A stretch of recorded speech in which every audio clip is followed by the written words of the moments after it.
በአሁኑ ሰዓት በዓለማችን ላይ ብዙ ሰዎች በከፍተኛ የጤና ቀውስ እየተጠቁ ነው። ምክንያቱ ደግሞ እጅግ ቀላል የሚመስለው እንቅልፍ ማጣት ነው። ዛሬ የምንነግራችሁ መረጃ ተራ ወሬ ሳይሆን ሳይንስ የሚያረጋግጠው አስደንጋጭ እውነታ ነው። ሰላም ጤና ይስጥልን የመንገድ ቲቪ ቤተሰቦች፣ ይህ ጤናው በቤቶ ፕሮግራማችን ነው። እስከ ፍጻሜው ድረስ አብራችሁን ቆዩ።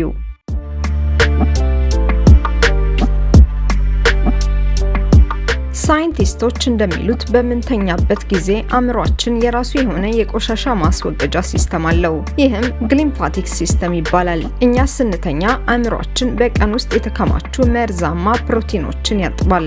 በቂ እንቅልፍ ካላገኘን ግን ይህ ቆሻሻ በአእምሯችን ውስጥ ይከማቻል። ይህም ለከፍተኛ የመርሳት በሽታ ወይንም አልዛይመር ይዳርገናል።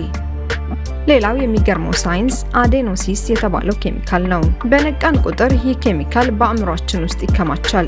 መተኛት ስንጀምር ደግሞ አእምሯችን ይህን ኬሚካል ያጸደዋል። ካልተኛን ግን አዴኖሲስ ተከማችቶ የአእምሯችንን የውሳኔ ሰጭነት ክፍል ፕሪፍሮንታል ኮርቴክስ ፓራላይዝ ያደርገዋል። ይህም ልክ እንደ ሰካራም ብዥ እንዳለበት ሰው እንድንሆን ያደርገናል።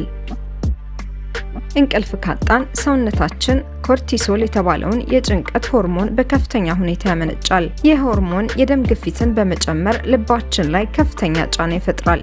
በተጨማሪም የሰውነታችንን በሽታ የመከላከል አቅም ሽባ ያደርገዋል።